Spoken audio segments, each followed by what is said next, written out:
there's all these new cameras coming out, right? You've got Canon making cameras, you've got Sony making cameras, Nikon, and really it's coming down to what is gonna be the best for you.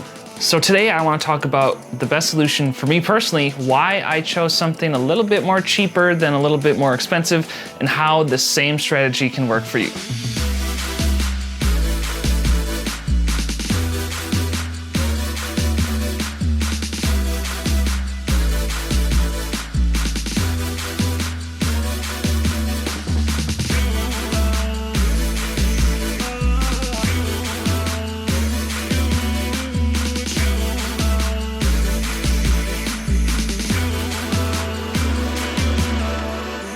So today I'm comparing my two cameras, my Sony A6400 and my Sony A7iii. I just recently purchased the Sony A6400 and I'm absolutely loving it. There's so many features that go with this camera that I'm finding to be so much more useful than I initially anticipated them to be, and it's actually quite shocking.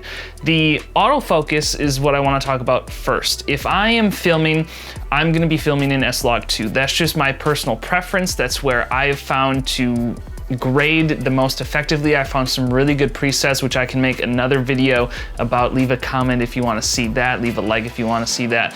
But really what it comes down to is the autofocus. Now, I used to own and I sold my Sony A7R Mark II to get the Sony A6400. It was cheaper than the R2 was selling for, so I actually got a couple $100 back. And to be honest, I could not trust Sony, the Sony A7R Mark II to record in S-Log2. I just couldn't. This, I absolutely can. Not only does it have the flip up screen so I can check that it is without having to set up a whole monitor situation, but it actually does work as my monitor's falling. And the beautiful thing about that is even I have done A/B testing with my Sony A7iii and my Sony A6400 in the same spot with the same lighting conditions, and the Sony A6400 just autofocuses better with S-Log2 than the Sony A7iii. Now, without a picture profile, it is darn near the same.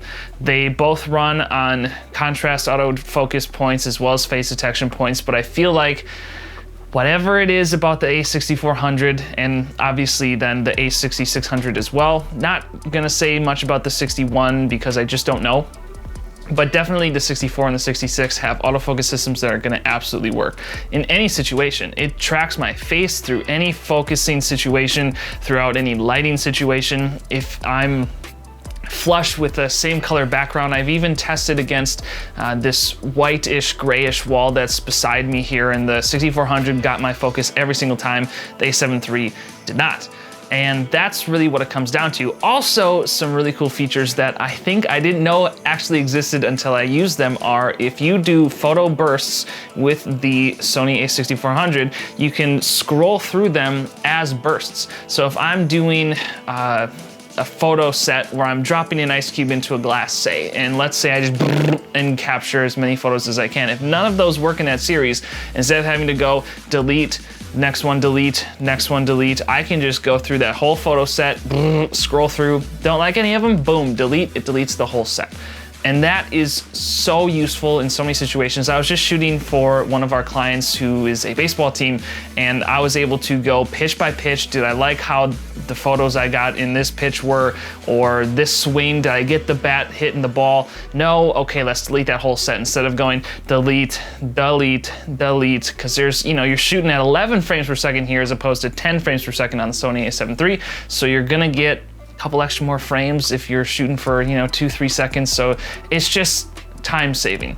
Now, one thing that people do want to say is the battery life. And to be honest, I haven't noticed any issues. I can actually run both of these cameras on a Twitch stream. So let's just say we're streaming on Twitch.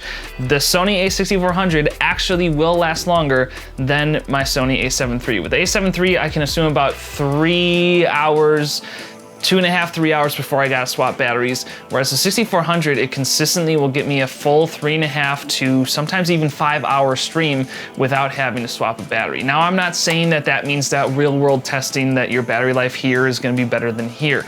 But what I am saying is that for it being a smaller battery, they have done amazing things to ensure that your battery life is gonna be good. You can go for long, full recording durations. You can plug it into the wall and even buy a little cheap $20 dummy battery on Amazon if you really need it, and you're gonna be able to record forever. Speaking of recording, no record limit.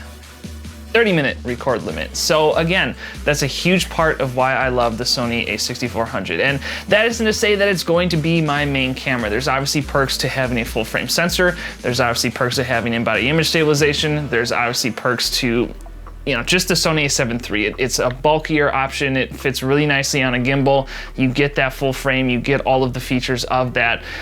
But if I'm just shooting TikTok content, personal YouTube content, just small stuff, I'm always going to go for the A6400, especially in some client situations like baseball. If I only have my 85mm prime, because you know my business partner is using my 7200, I can get a little bit more zoom in out of that 85 prime by putting it on an aps-c sensor, and the photos are indistinguishable, in my opinion. Obviously, we can pixel peep and find differences and whatnot, but the photos that come out of this sensor are incredible, and we both reviewed all of the photos from that baseball event afterwards, and we couldn't tell the difference one to the next, unless we knew which memory card we pulled the camera out of. But other than that, these cameras are indistinguishable. So you have systems like the A7C that are now out. Personally, I don't like that, because here I can at least buy a little bracket that's gonna put my microphone on the side, and it really doesn't